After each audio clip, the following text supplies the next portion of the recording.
Mahakama ya kijeshi katika Jamhuri ya Kidemokrasia ya Kongo DRC imemhukumu kifo aliyekuwa rais wa nchi hiyo Joseph Kabila bila mwenyewe kuwepo baada ya kumtia hatiani kwa makosa kadhaa mazito yakiwemo usaliti na uhalifu dhidi ya binadamu.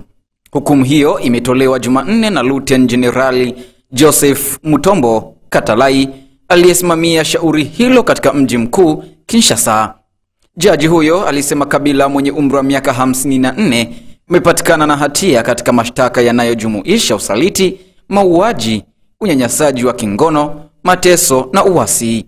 Kabila ambaye aliitawala DRC kuanzia mwaka 2001 hadi 2019 aliondoka nchini humo mwaka 2023.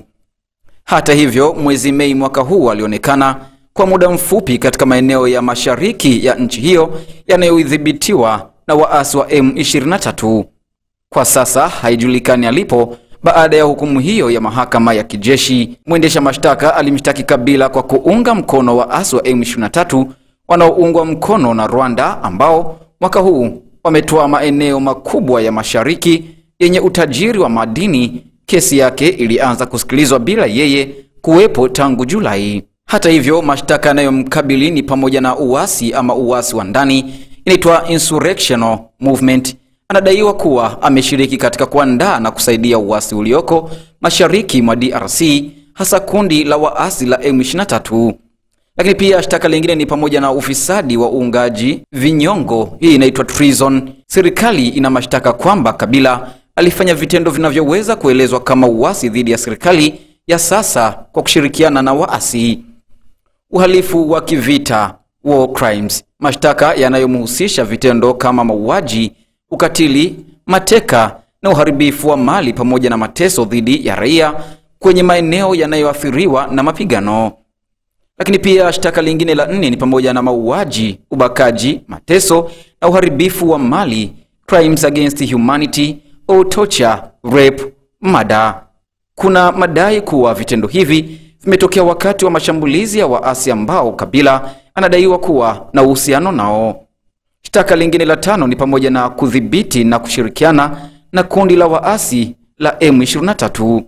Serikali inadai kwamba Kabila alitumia ushawishi wake, rasilimali na viongozi wake kuunga mkono M23, moja ya makundi yanayoendesha uasi na kuchukua maeneo mashariki mwa Kongo. Hata hivyo, waendesha mashtaka walisema Kabila alijenga usuhuba na M23 kwa lengo la kuipindua serikali ya Rais Felix Tshisekedi na kurejesha ushawishi wake wa kisiasa. Kabila kwa upande wake amewahi kulaani mashtaka hayo, akiyaita kesi ya maigizo na kushtumu mfumo wa mahakama nchini kwa kuwa chombo cha ukandamizaji. Aliongeza kuwa kesi dhidi yake pamoja na kukamatwa kwa maafisa waandamizi wa kiraia na kijeshi ni ishara ya kile alichokiita mgogoro wa kina wa uongozi, haki na mwelekeo wa taifa.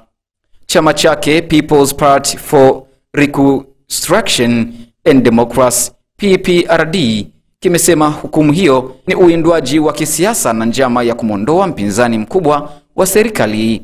Nikimnukuu katibu wa chama hicho cha PPRD, alisema kuwa wote wanajua kuwa hukumu ya rais wa heshima Joseph Kabila Kabange ilishapangwa na serikali ya sasa. Kinachoendelea ni maigizo tu. Katika mji mkuu wa Kinshasa, viongozi wengine wa PPRD pia wameripotiwa kushinikizwa na vyombo vya dola, huku baadhi wakiitwa na waendesha mashtaka na wengine kukamatwa, jambo linaloongeza mvutano wa kisiasa. Kwa habari zaidi na undani wa habari mbalimbali, bonyeza neno subscribe kama bado, kisha bonyeza alama ya kengele ili kuwa wa kwanza kupata taarifa hizi.